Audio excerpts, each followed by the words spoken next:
Los índices de corrupción de los distintos países en la cual Chile ocupa el lugar 33 tienen un sesgo estrictamente económico y financiero y se consideran corrupción las siguientes modalidades: sobornos, malversación de fondos, fraude, lavado de dinero, evasión fiscal, tráfico de influencias, colusión, enriquecimiento ilícito, uso de información privilegiada, nepotismo y clientismo, extorsión finalmente ilegal de la política.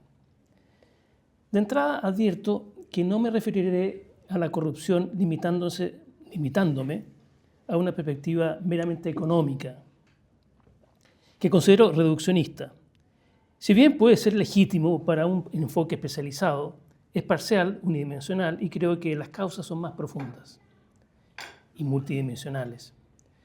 Proceden de lo que podríamos denominar moral pública, que a su vez está ligada a la concepción que se tiene de la ética y de sus raíces metafísicas.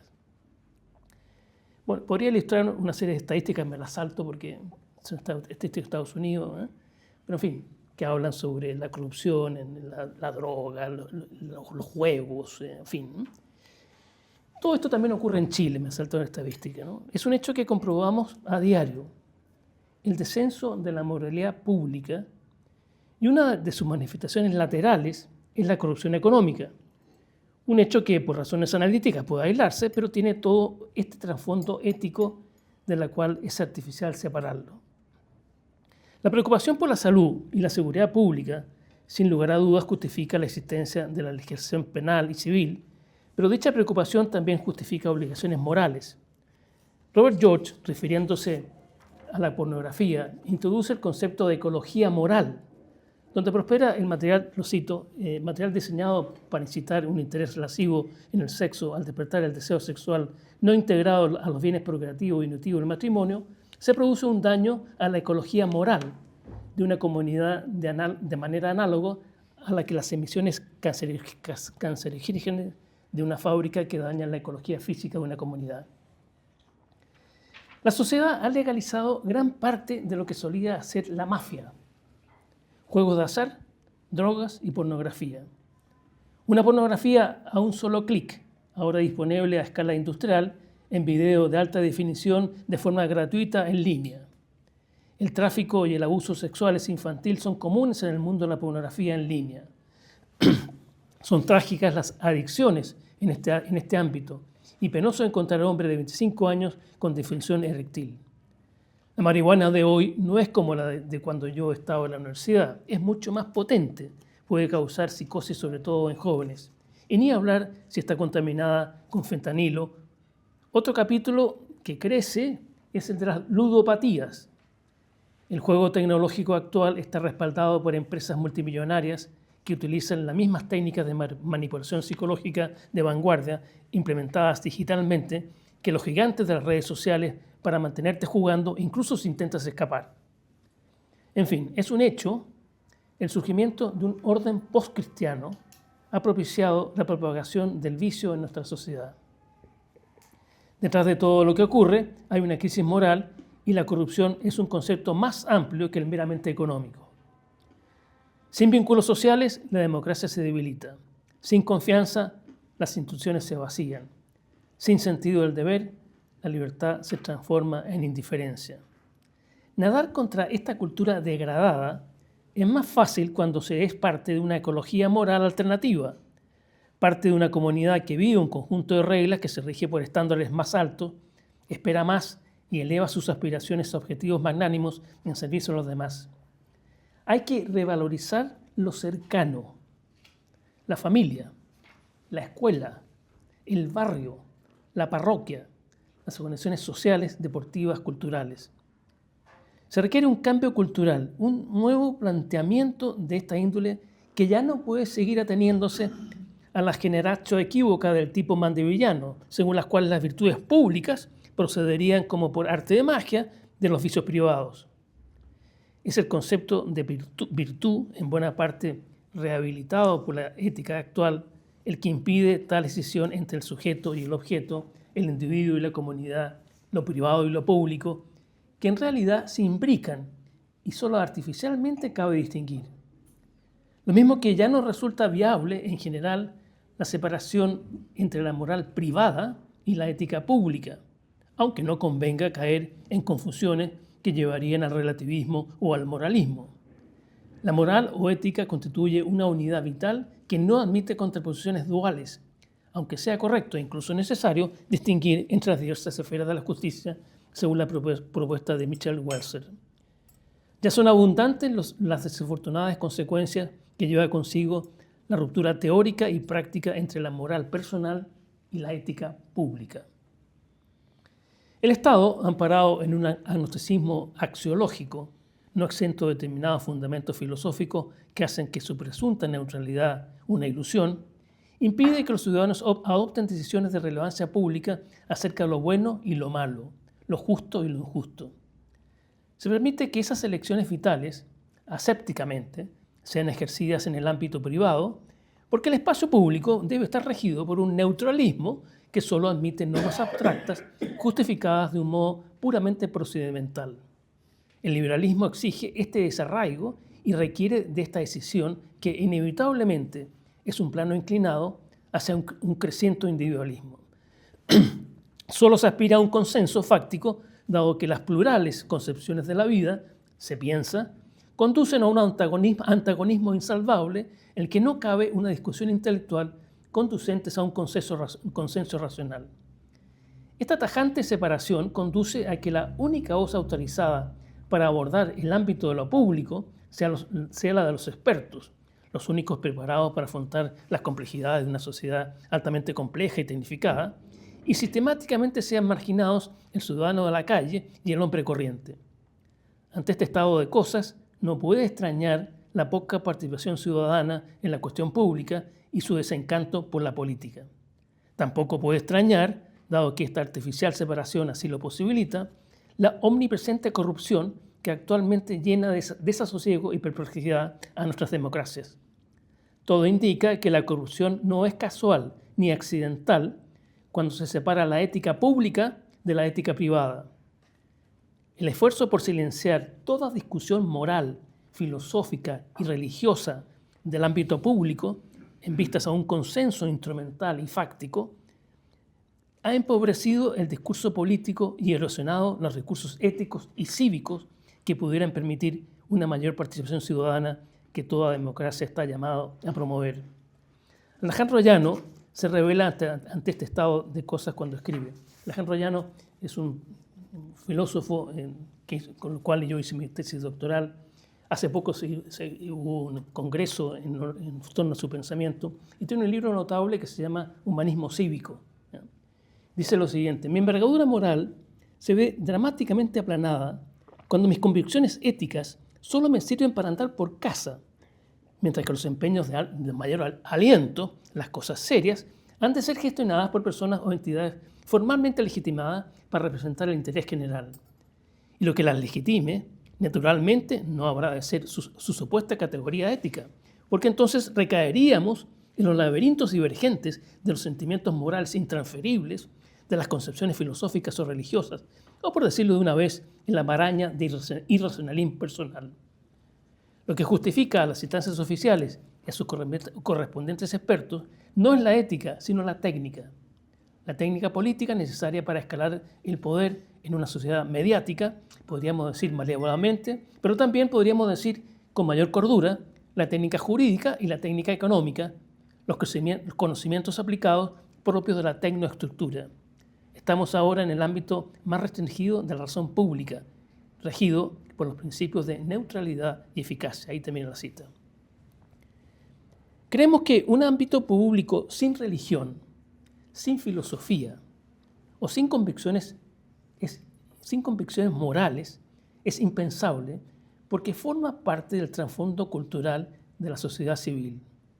La política que intenta extirpar esas raíces en aras de obtener una aséptica neutralidad estatal, suscribe una concreta y bien determinada filosofía moral y religión. Los ciudadanos dispondrán de energía, iniciativa y creatividad cuando no sean en su esfuerzo por la búsqueda del bien y de la verdad que los perfecciona y sabiendo resistir a las múltiples presiones que esa búsqueda implica, derivadas del afán de poder, el interés económico, y la manipulación persuasiva de los medios de comunicación que terminan por desfigurarla.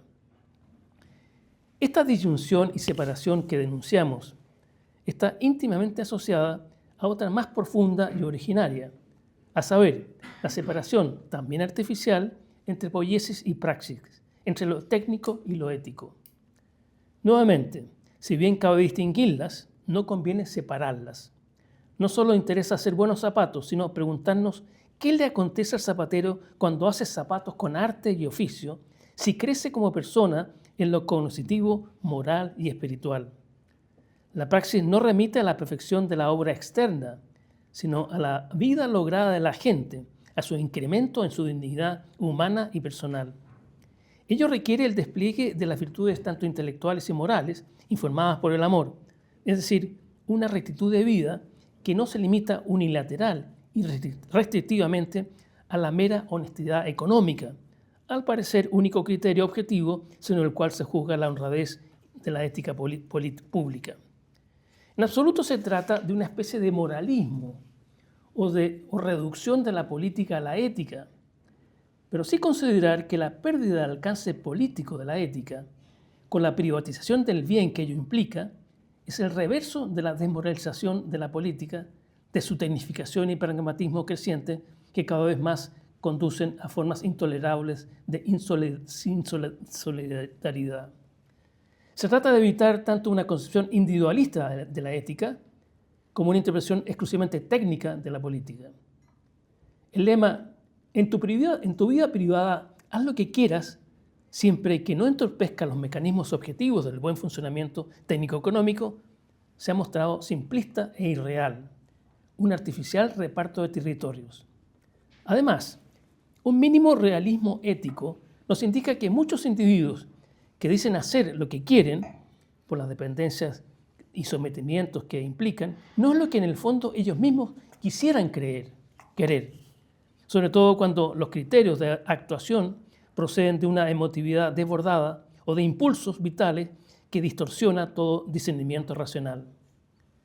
Es hora de darnos cuenta de que la ética no es solamente un asunto que concierna a la conciencia individual como plantea el deontologismo, ni que sea un mero procedimiento racional para resolver conflictos de intereses buscando el beneficio de la mayoría, como sostiene el pragmatismo y el consecuencialismo. No es el reflejo de una conciencia individual ni el resultado de un consenso dialógico ni el fruto de un cálculo de beneficios. La ética se hace vida a través de las virtudes, apunta a bienes reales que, dado su fundamento metafísico, tienen validez universal, aunque se den diversas interpretaciones y no siempre se obtenga un acuerdo sobre tales bienes. Si bien es necesario distinguir ambos dominios, los gobernantes de un pueblo o los líderes de una empresa no pueden taparse los ojos y olímpicamente ignorar lo que acontece en el diario de vivir de sus subordinados respecto a su calidad de vida. Es por ello que existen campañas públicas relativas a la drogadicción, el alcoholismo, el tabaquismo, el SIDA, la violencia doméstica, embarazos prematuros, etc. Incluso pareciera que cada vez se inmiscuyen más en ámbitos estrictamente privados, con lo que se demuestra que la pretendida separación es parcial cuando hay en juego convicciones ideológicas y políticas de por medio.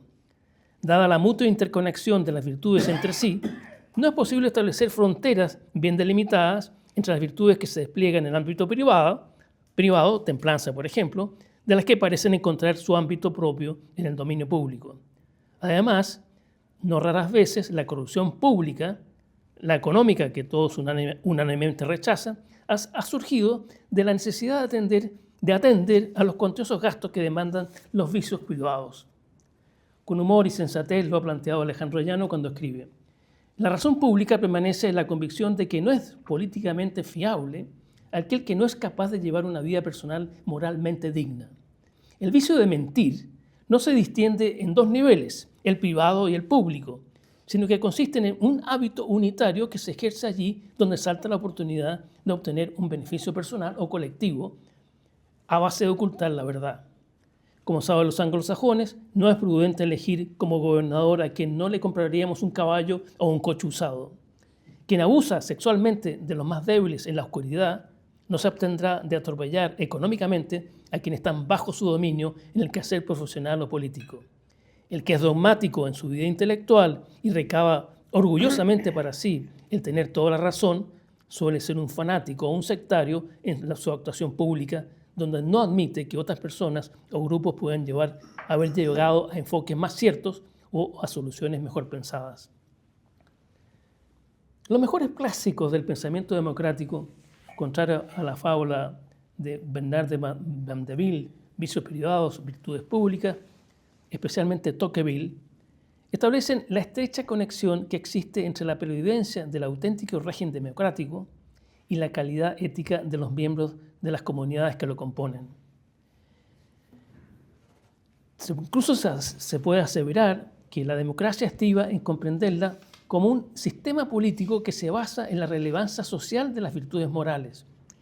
Lo que resulta utópico es más bien intentar lograr una vida de participación política y solidaridad ciudadana en un Estado constitucional de derecho sin apelar a las virtudes personales que constituyen el único resorte real para llevar a la práctica un programa político cuya exigencia corre pareja a su excelencia.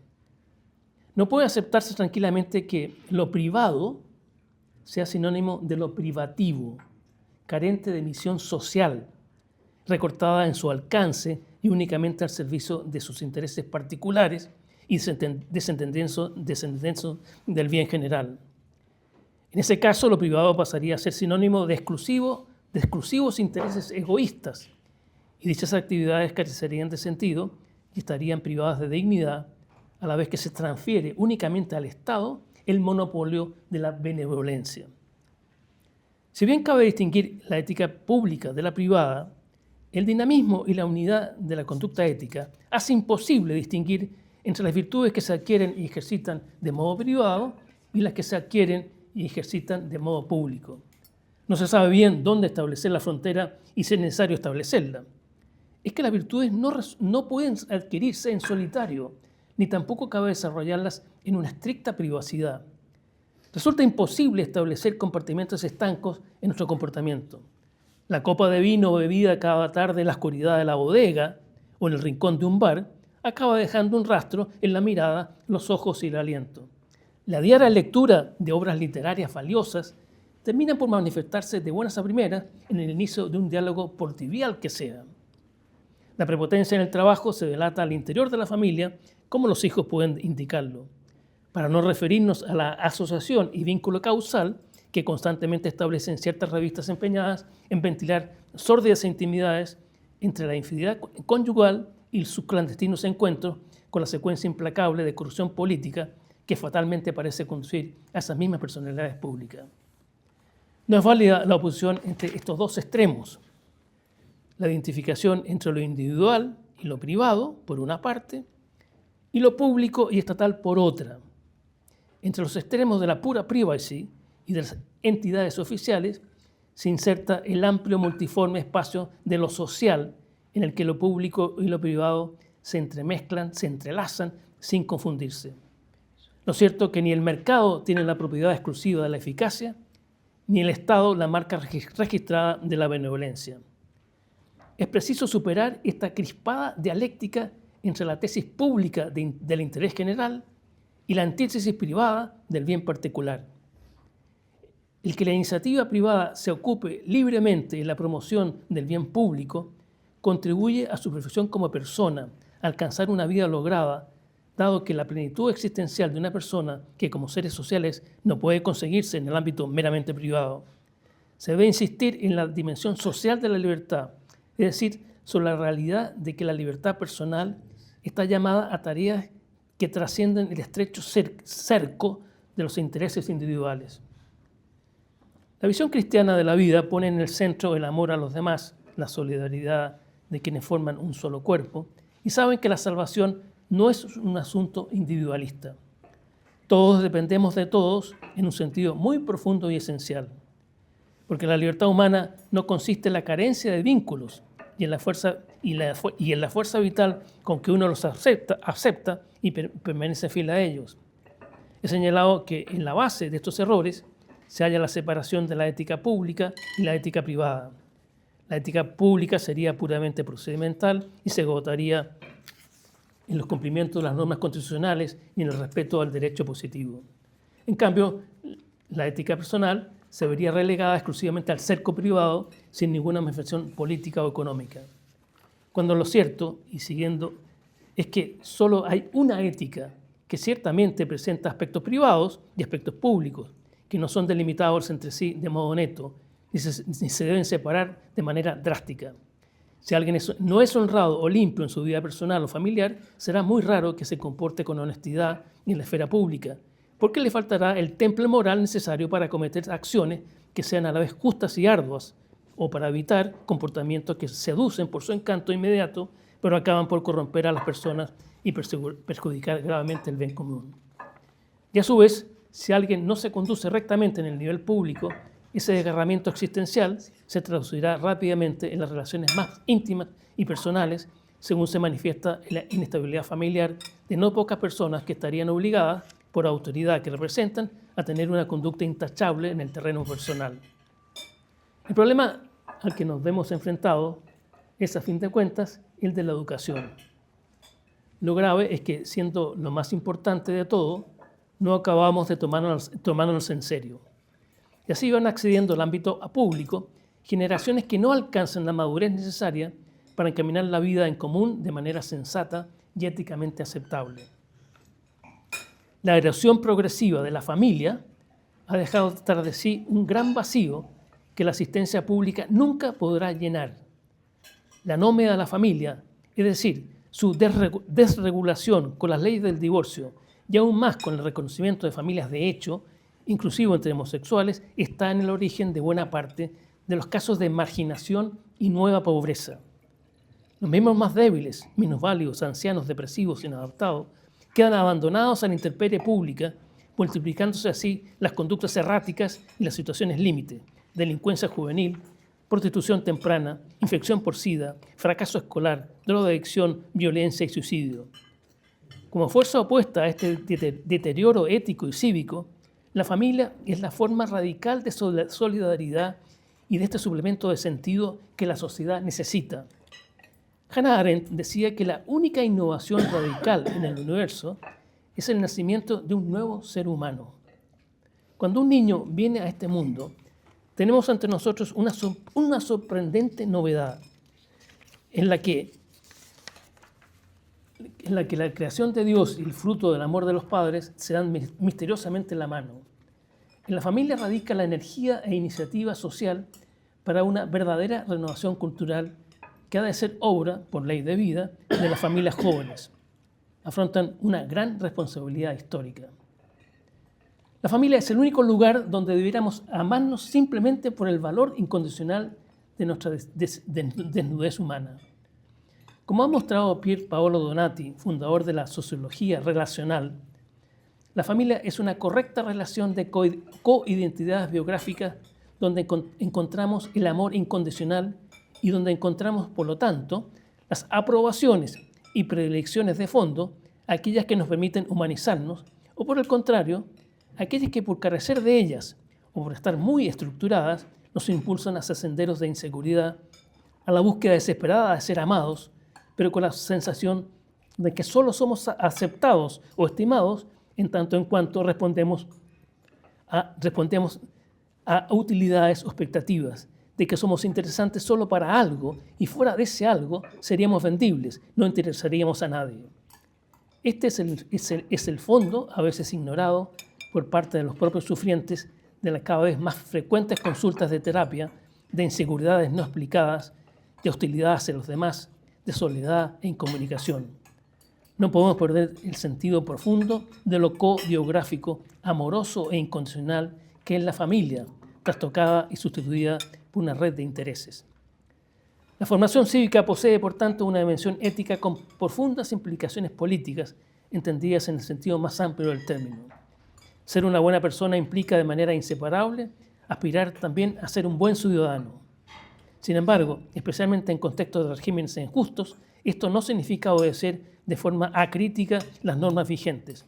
Por el contrario, puede exigir una actitud de resistencia civil frente a leyes que imponen o permiten acciones intrínsecamente injustas, como el aborto provocado, el uso indebido o corrupto de los recursos públicos, la eutanasia, la remuneración injusta de los trabajadores, el maltrato hacia extranjeros e inmigrantes, el abuso de menores o la difusión indiscriminada de material pornográfico. Reducir la moral al ámbito privado, ya sea personal, familiar o profesional, y desentenderse de la esfera pública, constituye una visión limitada y claramente insuficiente de la ética. Nadie puede aspirar a ser moralmente íntegro aislándose del mundo, entre otras razones porque hoy en día tales espacios aislados prácticamente no existen. En la actual sociedad del conocimiento y la información caracterizada por una gran complejidad, lo público y lo privado se entremezclan constantemente. Los mensajes colectivos irrumpen en la vida personal y las decisiones individuales tienen repercusiones sobre muchas otras personas. En este contexto, la sociedad del tercer milenio exige una nueva forma de ciudadanía, más activa, consciente y responsable. No basta con ser espectadores pasivos de la vida pública. Es necesario ejercer con decisión la libertad social, la responsabilidad cívica y la creatividad cultural. Quienes asuman el relevo en la gestión de los asuntos públicos tendrán tanto el honor como la responsabilidad de dar forma a un mundo profundamente distinto y más humano. Para ello es preciso adquirir una formación que no se enseña en manuales ni se incluye en los programas académicos. La educación cívica se asimila de manera casi imperceptible en el entorno cotidiano, en la familia, en la escuela, en la comunidad religiosa y en las relaciones sociales más cercanas. De ahí la importancia fundamental del ejemplo. Solo quien convive con buenos ciudadanos aprende a hacerlo. En este ámbito, todos somos al mismo tiempo maestros y aprendices.